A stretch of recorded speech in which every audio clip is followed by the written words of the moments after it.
Good morning, everybody. So today I'm going to show you how to make a tape transfer just with some packing tape and a photocopy or a laser jet print or a magazine print. So they're really easy to do.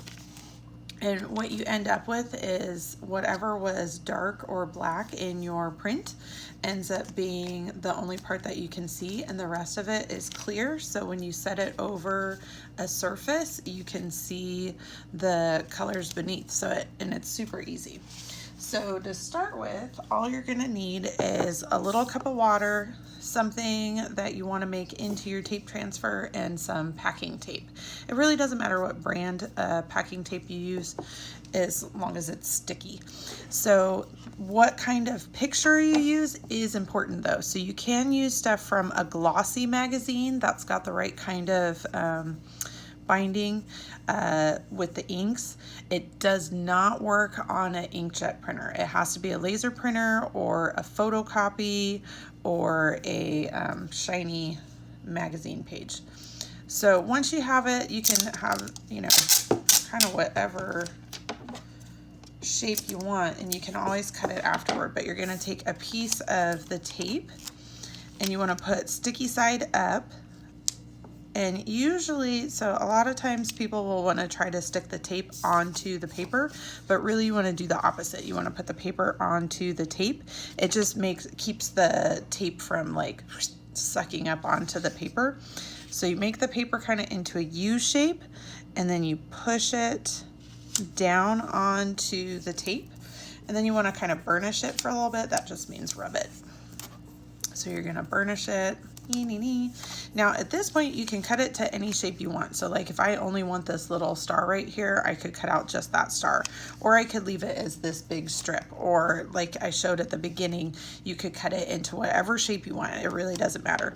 Now I do tend to trim off the extra, but again, that's actually optional for now. You can always trim it afterward, but you're going to go around and make it whatever shape you want.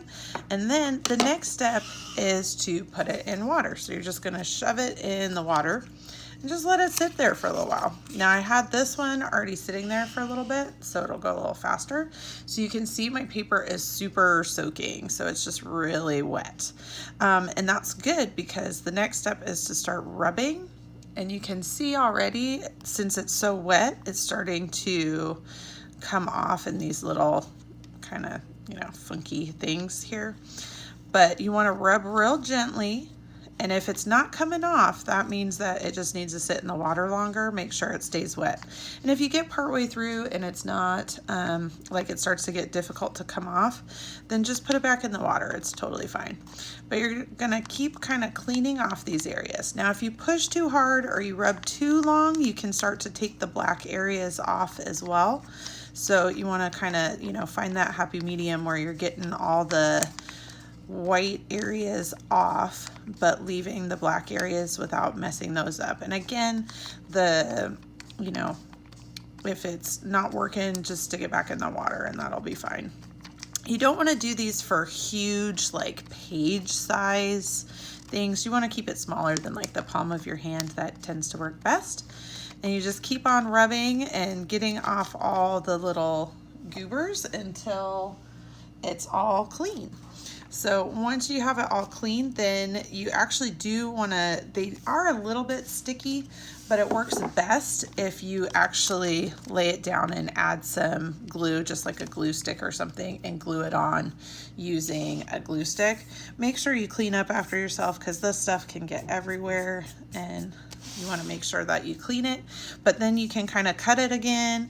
Make sure you glue it. It will be a little bit tacky still from the tape, but if you want it to actually stay permanently on there, still use a clear glue at the end. Now this one right here was a little bit, oh, now I stuck it on there, was a little bit whiter. So I actually had to use 2 pieces of tape, and you can kind of see in the middle here that I just overlapped the tape. So I still had it face down, and I just overlapped the tape a little bit right in the middle. And that way I was able to make a slightly whiter tape transfer. But like I said, you wouldn't really want to do much bigger than the palm of your hand. It just gets kind of overwhelming and tricky. All right, so go ahead and be creative with this and give it a try if you want to. Thanks, everybody.